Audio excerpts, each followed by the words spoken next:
하나님 말씀 레위기 16장 23절에서 34절까지 말씀 교독하겠습니다. 레위기 16장 23절에서 34절까지 말씀입니다. 오늘은 6월 3일 토요일 아침입니다. 6월 3일자 본문 레위기 16장 23절에서 34절까지 말씀 교독합니다. 아론은 회막에 들어가서 지성소에 들어갈 때 입었던 세마포 옷을 벗어 거기 두고 거룩한 곳에서 물로 그의 몸을 씻고 자기 옷을 입고 나와서 자기의 번제와 백성의 번제를 드려 자기와 백성을 위하여 속죄하고 속죄제물의 기름을 제단에서 불사를 것이요 염소를 아사셀에게 보낸 자는 그의 옷을 빨고 물로 그의 몸을 씻은 후에 진영에 들어갈 것이며 속죄제 수송아지와 속죄제 염소의 피를 성소로 들여다가 속죄하였은즉 그 가죽과 고기와 똥을 밖으로 내다가 불사를 것이요 불사른 자는 그의 옷을 빨고 물로 그의 몸을 씻은 후에 진영에 들어갈지니라.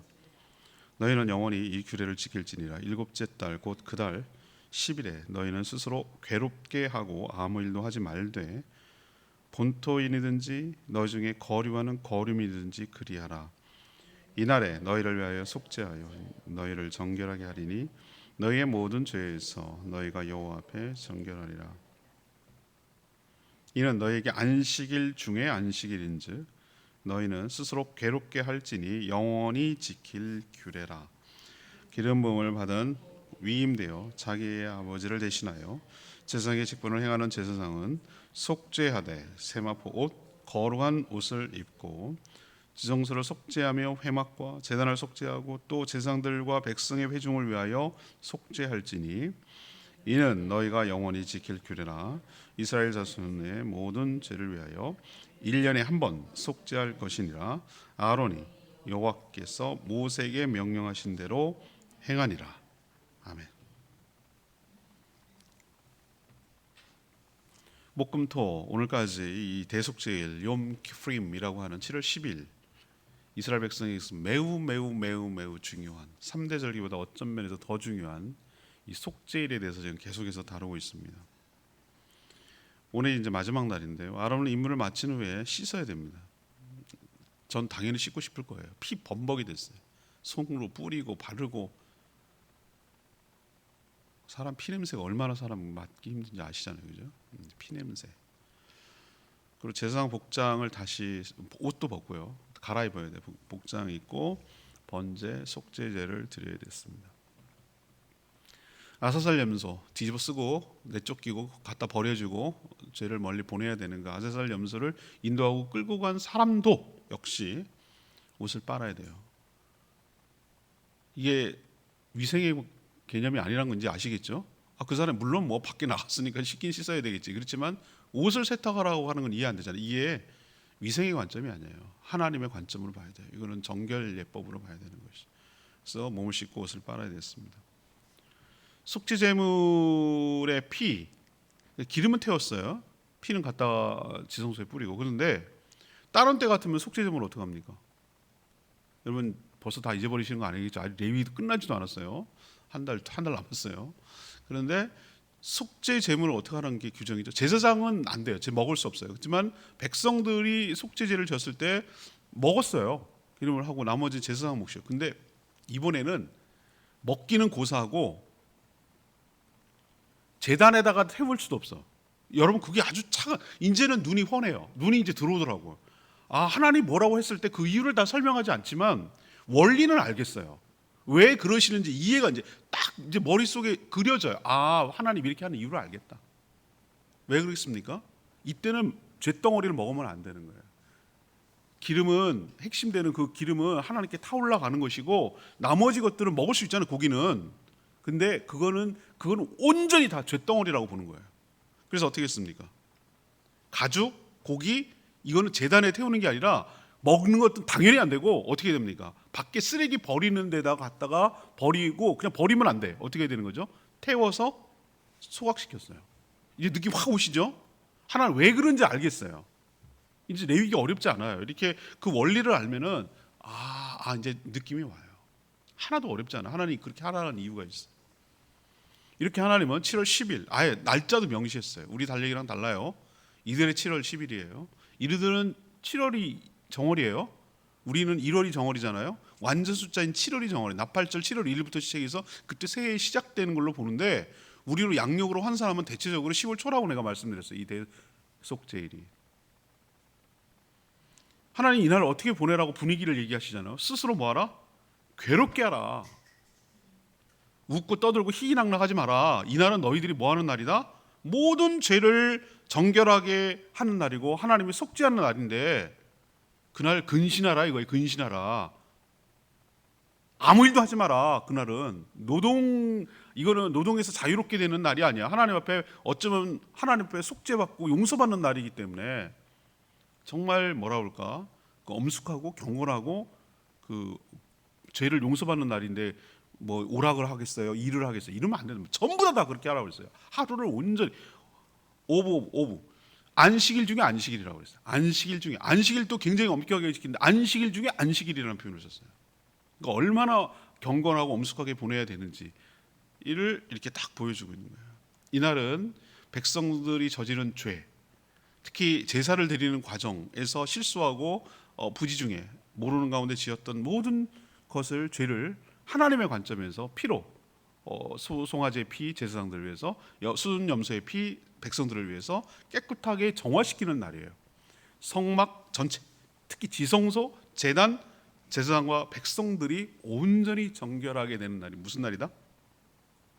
대속제일 7월 10일 욤 키프림이라고 하는 이 날이에요. 오늘 정리하면서 마지막으로 그러면 속죄일의 의미가 뭐냐 이거예요. 우리에게 어떤 의미로 다가오는가? 이제 알겠어. 우리 지금 속죄일 지킵니까? 7월 10일 날? 안 지키잖아요. 그런 거 안 하잖아요. 어떤 분이 그걸 써가지고 내가 반박하려다가 말았습니다. 제가 잘 아는 분이 7월 첫째 주 7월 첫째 주 아직 남았지. 7월 첫째 주에 맥주 감사절 지켜야 된다. 제가 막 논리적으로 반박할까 하다가 관계가 나빠질까 봐 얘기 안 했어. 그럼 그런 논리라면 왜 초막절은 안 지키죠? 초막절 지키는 데가 하나님의 교회예요. 하나님이 지네가 멋대로 해서. 왜 6월절은 안 지킵니까? 맥주절만 왜 지킵니까? 말이 안 되잖아요. 뭐 1년에 반년의 1년의 감사가 추수감사절이고 반년의 감사가 맥주 감사절이라는 거예요. 그래서 그 논리가 성경에 어디냐고 내가 물어봤어요. 전혀 없어요. 그런 말 없어요. 초실절에 관련된 거고 그다음에 처음 열매를 들어왔을 때 그것을 했을 때 드리는 거고 그다음에 결실을 했을 때 그 처음 결실한 것을 드리는 날이 맥주절인데 무슨 반년의 감사라는 말이 해괴한 논리 이단 비스무리하게 넘어가는 거예요. 아니에요. 여러분 거기에 현혹되지 마세요. 오히려 그것은 맥주 감사절이 아니라 성령 강림절로 하나님께서 바꾸셨어요. 초실절의 의미로 바꿔놓으셨어요. 자, 이걸 우리가 안 하는 게 얼마나 감사한지 생각하셔야 돼요. 그럴 필요가 없다는 걸 여러분이 또 아셔야 되고요. 이거 했더라면 얼마나 성가시고 번거롭고 얼마나 힘들겠어요. 용키프 우리도 지켜라 그러면 이거 진짜 하나님께서 구약을 정리하시고 예수 그리스도를 통해서 신약을 우리에게 적용하시고 예수 그리스도의 피로 언약 관계를 맺어주신 것이 우리에게 얼마나 큰 은혜인지 여러분 깨달으셔야 될 줄로 믿습니다. 여러 가지 면에서 그렇지만 이런 제사를 안 드리고 이런 일을 하지 않아도 효과가 효력이 나타나게 해주신 은혜가 너무 크단 말이에요. 여러분 감사하고 사시길 바랍니다. 우리가 구약시대에 안 산다는 게 얼마나 감사한지 몰라요. 그렇지만 그러면 아무 상관없는 것이냐, 이런 모든 구약의 절기와 이런 구약은 성경도 아닌 것이냐? 아니에요. 이것이 어떻게 우리가 예수 그리스도를 통해서 우리에게 재해석이 되고 우리에게 적용이 되는지에 대해서는 분명히 아셔야 돼요. 레위기가 얼마나 구약 성경 중에서 다 물론 구약 성경이 중요하지만 저는 레위기가 가장 복음에 가깝다고 생각하는 사람이에요. 예수 그리스도의 보혈과 피가 성령의 기름 부심이 아주 강력하게 드러나는 구약 성경 하나 꼽으라면은 피예요. 피 계속 피 얘기하잖아요. 예수 그리스도의 피, 보혈에 대해서 이렇게 많이 얘기하는 적이 없어요. 어느 성경이 그렇게 얘기하겠어요? 구약 레위기예요, 레위기. 그래서 오늘 첫 번째로 이 속죄일이 우리에게 주는 교훈이 있어요. 23절에서 28절 말씀인데, 다시 죄를 짓지 않도록 삼가 조심해야 한다라는 것을 우리 아주 뚜렷하게 가르쳐주고 있어요. 속죄일에 여러 일을 해야 하는 자들이 조심해야 하는 것이 있어요. 다시 더러운 것이 묻지 않도록 조심하는 거예요. 우리도 왜 목욕하고 나서 그 다음에 뭐 막 하고 싶지 않잖아요. 목욕한 날은. 옛날에 막 목욕은 연례 행사하고 막 그랬잖아요. 그러고 나면 얼마나 조심합니까? 명절날 때 안 묻으려고. 그렇죠? 예. 그런 거와 똑같아요. 그래서 옷을 빨아야 되고 몸을 씻어야 돼요. 다시 묻을까 봐 죄가. 이 느낌 이제 아시겠죠? 왜 이렇게 하라고 그러는지 그 이유를 이제 아는 거예요. 이 세탁과 목욕은 그 속죄한 이후 정결함을 유지하려는 그런 행동이었어요. 다시 죄로 오염되지 않도록, 토한 걸 다시 먹지 않도록 하기 위한 어떤 조치 같은 거였어요. 먼저 아론은 지성소에 들어갈 때 입었던 거룩한 세마포 속옷, 제가 말씀드렸잖아요. 속옷이라고. 겉옷 아니라고 그랬어요. 겉옷은 굉장히 화려해요. 에봇에다가 뭐 그 보석이 12가지 박힌 거, 제사장 복장을 보면 굉장히 화려합니다. 근데 그거 벗어놓으라는 거예요. 하나님 앞에 젠척하지 말라고, 겸손하라고. 속옷바람이 이런 경망스럽게도 아니, 노예처럼, 종처럼 하나님 앞에 겸손하게 서라는 거예요. 근데 그 속옷바람, 세마포 속옷 아무도 없어요. 그 용키푸림 이 대속죄일 날은 성막을 다 비워야 돼. 오로지 대제사장 혼자 다 하는 거예요. 이거를 다 뒤집어 쓰는 거예요. 그 예수님이 혼자 십자가에서 달리셨지 여러 사람 조력이 하지 않았어요. 오로지 혼자 다 그 집례했어요. 다 집례했어요. 이거 다 혼자 해야 되는 거예요. 그래서 그렇게 막 피범벅이 된 세마포 속옷을 어떻게 합니까? 입을 수가 없지. 그 죄로 오염되고 피가 묻어버렸잖아요. 나도 모르는 사이에 막 피가 튀었잖아요. 얼마나 많이 튀었겠어요. 그것을 벗어야 돼요. 벗어야 돼요. 옷을 벗고 세탁해야 되고 또 몸도 씻어야 돼요. 그러고 나서 다시 뭘로 갈아입냐면은 평상시 대제사장이 입었던 그 옷으로 다시 복장을 입어야 돼. 이제 일하는 모드예요. 먼저 속죄한 다음에, 그러고 나서 자신을 위한 이번에는 번제, 헌신이죠. 속죄한 다음에 헌신이 있는 거예요. 순서를 잘 기억하라고 그랬어요. 속죄가 돼야 헌신이 따르는 것이, 더러운 상태에서 헌신은 안 된단 말이에요. 순서가 중요해요. 속죄제를 드리고 번제. 누구를 위해서? 자신들을 위해서 번제 드리고, 또 하나 백성을 위해서 뭐하고? 또 번제 드리고. 그리고 그 속죄 제물은 기름을 다 내장을 제거해 가지고 어떻게 합니까? 제단에서 태우고. 이건 제사장으로서 일을 하는 거예요. 제사장 복장을 갈아입고. 그리고 또 하나 있어요. 아사셀 염소를 광야로 보냈던 자 있잖아요. 학자들이 하면 10명 정도라고 얘기하는데 나는 한 명이 끌고 가는 줄 알았어요. 릴레이식으로 바톤 달리기 릴레이 하듯이, 그 뭐라고 그러지 그걸? 400m 개주하듯이 이렇게 세워놓고 연결해가지고 이렇게 인도에 간다라고 얘기를 하는데 전 잘 모르겠어요. 몇 명인지. 하여튼 거기에 지목돼가지고 관련된 사람들, 그게 1명이든 10명이든 그 사람들 역시 어떻게 합니까? 세탁하고 목욕한 후에 진영으로 복귀했어요. 밖에 나가서 그런 건가요? 아니라고 제가 말씀드렸잖아요. 그 아사셀 염소는 쇳덩어리 다 글로 전가됐어요. 안수하는 바람에 그 백성의 죄와 허물 모든 것을 뒤집어 쓰고 가는 죄의 덩어리예요. 뒤집어 쓴 거예요. 우리 뒤집어 썼다고 그러잖아요. 아이고 뒤집어 썼네, 바가지 썼네, 이런 표현 쓰잖아요. 그런 것처럼 딱 뒤집어 썼어요. 그러니까 개를 끌고 어디로 간 거는 개를 끌고 왔기 때문에 뭐 한 거예요? 죄를 접촉한 거예요. 이제 느낌 오시겠죠? 왜 이렇게 하나님이 하라고 하는지 이제는 다 그려진다. 이유를 알겠잖아요. 이해가 되잖아요. 그리고 씻고 세탁하고 복귀.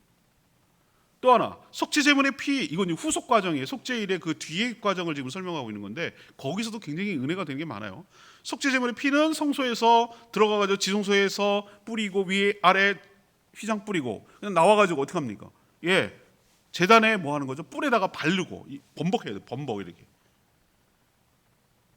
그리고 제단에 붓고 나머지 가죽, 고기 제단에 안 태웠어요. 기름만 태웠어요. 그러고 나서 얘네는 어디로 가져가냐면은 진영 밖 소각장, 쓰레기 버리는 데로 가져가서 그냥 또 버리면 안 돼. 죄를 노출할 수 있으니까. 어떻게 해야 돼요? 누가 먹거나 또 만지거나 이럴 수 있잖아요. 개들이 묻거나 이렇게 할 수 있으니까 다 태워버렸어. 죄를 어떻게 해야 되는가? 소멸시키는 거예요. 일종의 죄의 소각인 셈이죠. 소각인 셈이죠. 소각한 자 역시 죄를 태웠잖아요. 그럼 죄가 접촉된 사람이잖아요. 이 사람도 역시 들어올 때 세탁과 목욕하고 진영으로 돌아올 수 있었어요. 오늘 제가 여기에서 뭘 알 수 있습니까? 대속죄일 날 여러 사람들이 동원돼야 되는데 아론도 동원되고 뭐 아사셀도 동원되고 소가하는 사람도 동원되고 여러 사람이 동원되는데 다 공통점이 있다면 뭡니까? 세탁하고 목욕하고. 이건 뭐예요? 이렇게 왜 이렇게 엄격하게 하는 거죠? 세탁과 목욕은 죄를 정결하게 하는 행위였어요. 이 얘기는 뭐냐? 그렇게 어렵게 갑질을 하고 죄를 소화하고 소멸시켰는데 다시 어떻게 하는 거예요? 부주의함으로 그것을 아깝다고 부주의하고 귀찮다고 그것을 다시 만지고 그대로 들어오면 죄가 묻어 들어오는 거라 이 말이에요. 우리가 얼마나 정결하게 살아야 되는지 오늘 말씀을 통해서 또 한 번 느끼는 거예요. 너희들이 이만큼 경각심을 가지고 죄를 멀리하고 두려워하고 이것을 피하고 깨끗하게 하려고 얼마나 노력을 해야 되는 건가. 우리가 만약에 구약시대에 살았다면 정말 이걸 의식적으로 이렇게 해야 되니까, 행위로 이렇게 해야 되니까 얼마나 피곤하게 살았는지 몰라. 근데 우리는 그렇게 안 사니까 죄를 너무 가볍게 생각한다 이 말이에요. 제일 위험한 말이 무슨 말인 줄 아세요? 그까짓 거 회개하면 되지. 야, 이거 참 기가 막힌 말입니다. 기가 막힌 말. 정말로 저 사람이 회개하라고 싶을 정도예요. 회개가 뭔지를 모르는 거야. 통회가 뭐, 이번에 CBS에서 이번에 나간 게 통회였어. 통회어를 설명했는데 통회가 뭔지를 모르는 거예요. 하나님은 그림 언어로 지금 설명해 주고 있는데 우리는 이것을 이렇게 행하지는 않더라도 죄를 정말로 심각하게 생각하고 예수 그리스도의 십자가에서 처리해 주신 것을 감사하고 다시는 그 죄를 묻지 않도록 삼가 병균을 조심하듯이, 코로나 한참일 때 어디 가기만 하면 소독 세정제하고 어딜 들어가기만 하고 나오기만 하고 접촉만 해도 전 그렇게 살기를 원해. 그랬으면 좋겠어요. 그냥 우리의 일상이 그랬으면 좋겠어요. 어디 들어가면 손세정 항상 비치되어 있고 어디 들어가나 들락날락하거나 뭐 하면 다 그랬으면 좋겠어요. 그러면 이런 저같이 독감 안 걸려요. 코로나 끝났다고 마스크 벗지 손 그냥 하지 그냥 사니까 이렇게 되는 거예요. 난 정결 예식을 그냥 그 손소독제라고 생각하시면 돼. 매사 접촉하면은 바르고 접촉하면 또 소독하고 그냥 여기가 진물이 나도록 여기가 허옇게 벗겨질 정도로 그렇게 정결하게 그게 죄라고 생각한다면, 그게 병이라고 생각하니까 그렇게 벌벌벌 떨고 조심하는데 그게 죄라고 생각한다면 우리가 얼마나 삼가 조심하며 살아야 되는지 오늘 이 말씀을 통해서 아주 뚜렷하게 보여주고 있는 줄로 믿습니다. 우리도 다시 죄를 짓지 않도록 삼가 조심하며 살아가는 저희 모두가 되기를 원합니다.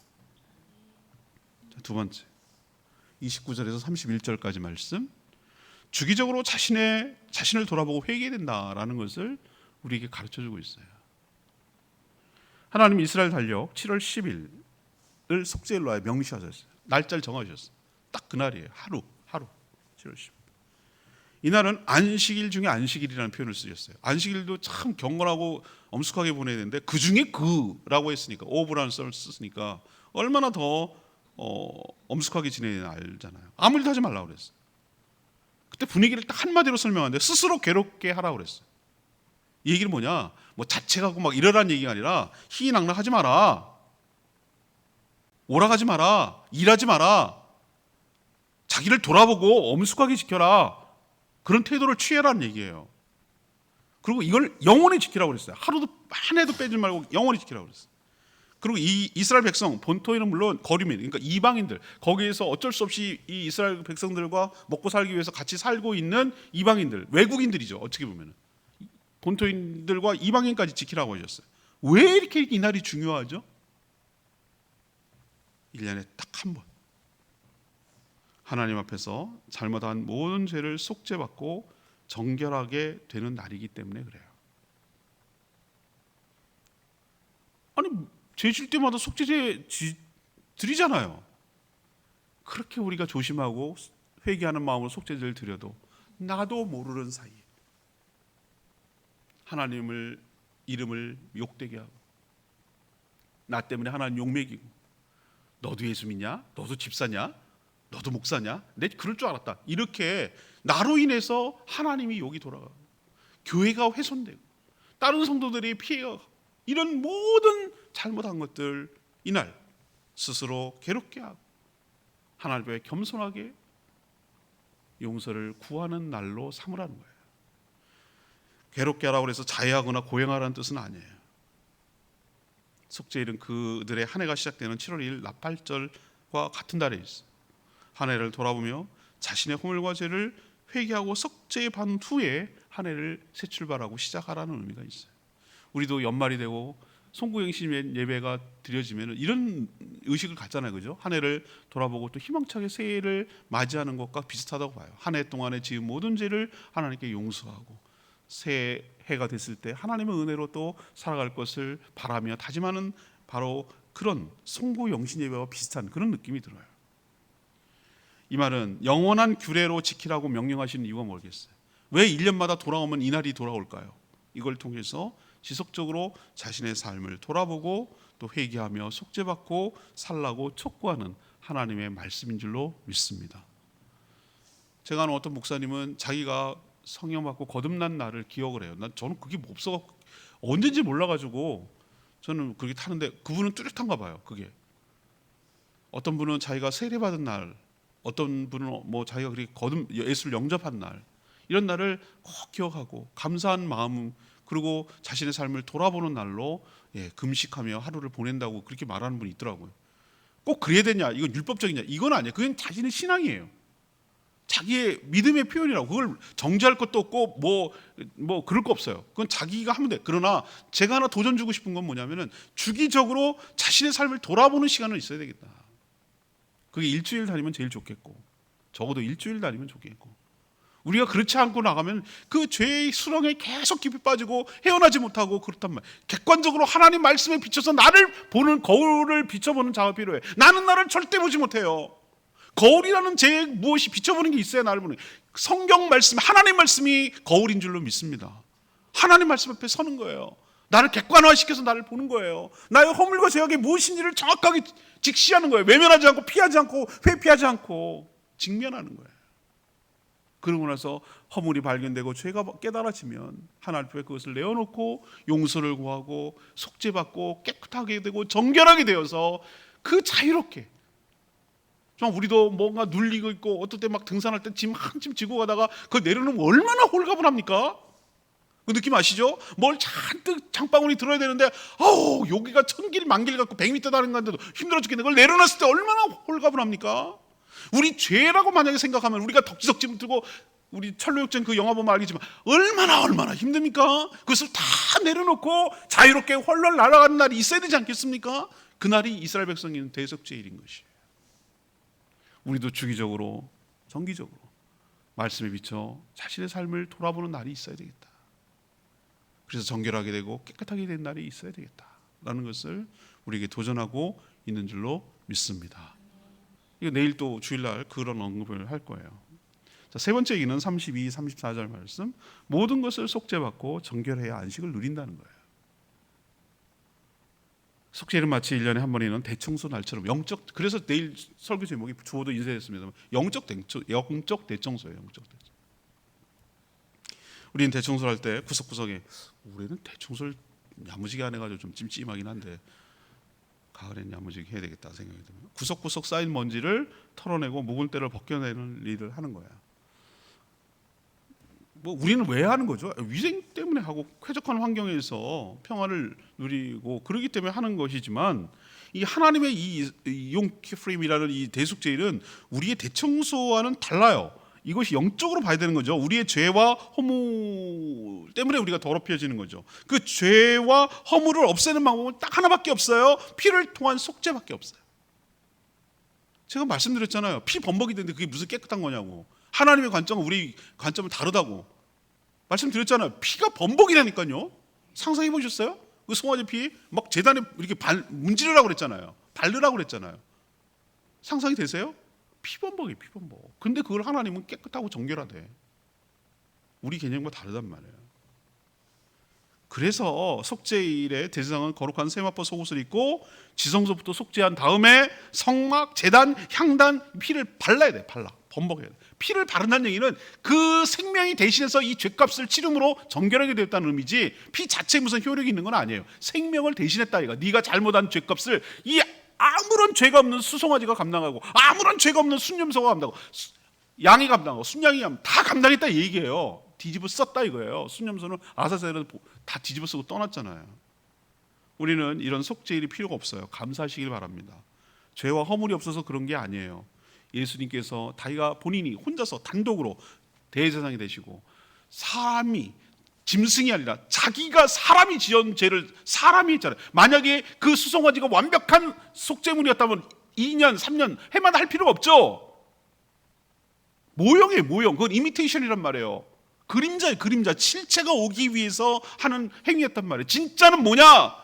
대제사장인 동시에 자기가 제물이 되신 예수 그리스도, 자기 몸을 제물로 삼아서 대제사장으로서, 영원한 대제사장으로서 자기 몸을 희생해서 피를 보혈을 흘림으로 인류의 모든 죄값, 하나님이 택한 모든 백성들의 과거 현재 미래 모든 죄를 다 홀로 뒤집어쓰고 감당하고 십자가에서 죽으셨기 때문에, 단박에 모든 죄를 정결하게 하고 해결하셨기 때문에 우리가 대속죄를 지키지 않는 것뿐이지 그 효력은 그대로 우리에게 미치는 줄로 믿습니다.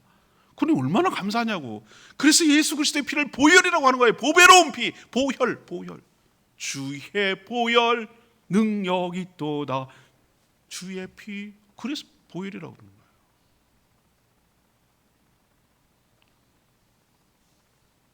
비로소 이 모든 것이 다 끝났을 때 오는 안도, 평안, 감사, 이런 것들이 우리 가운데도 그들 가운데도 있고 잘 끝났다라는, 행사를 잘 치렀다는 개념이 아니라 이제 또 한 해를 살 수 있구나 라는 것에 대한 감사함이 여러분 몰려오지 않겠어요? 이스라엘 백성들에게 이 7월 11일이 됐을 때, 10일이 다 끝나고 11일이 됐을 때 그 홀가분함과 안도감과 하나님 우리와 함께 하시는 임재와 그 축복과 이런 것이 쫙 왔을 때 그 큰 폭풍 같은 속죄의 회개를 하고 나서 왔을 때의 마음의 고요함과 평안을, 안식을 누릴 수 있는 것처럼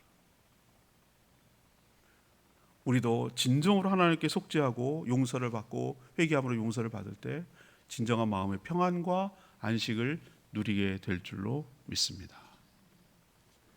30절 레위기 말씀. 이날에 너희를 위하여 속죄하여 너희를 정결하게 하리니 너희의 모든 죄에서 너희가 여호와 앞에 정결하리라. 하나님은 속죄를 정하시고 매우 복잡하고 엄격한 절차를 따라 이날을 지키게 하셨습니다. 얼핏 보면 엄청 긴장되고 힘든 날로 보입니다. 하나님은 백성들을 이렇게 괴롭게 하고 힘들게 하고 막 무슨 훈련하는 것처럼 시키려고 이러는 걸까요? 아닙니다. 오히려 이 날은 백성들을 위한 날, 하나님이 위한 날이 아니라 백성들을 위한 날이에요. 그래서 백성들을 위해서라는 표현을 쓰고 있어요. 백성들을 위하여, 너희를 위하여, 하나님을 위하여가 아니라 너희를 위하여 속죄하며 정결하게 되는 날이라. 그래야 하나님의 임재 중에 은혜와 축복을 누리며 살 수 있기 때문입니다. 성도의 거룩함이 곧 성도의 힘과 능력인 줄 믿습니다. 거룩이 능력이라고, 거룩함이 능력이라고. 우리도 그리스도의 보혈로 정결화되고 성령을 통하여 거룩하게 살아가는 저와 여러분 되기를 소망합니다. 이번 돌아오는 수요일 날이 CBS 주제가 거룩이에요. 거룩. 이거 오늘 보고 이거 좋다라고 생각하고 거룩을 바로 했어요. 오늘 말씀 붙들고 기도하기 전에 아까 불렀죠. 377 찬양지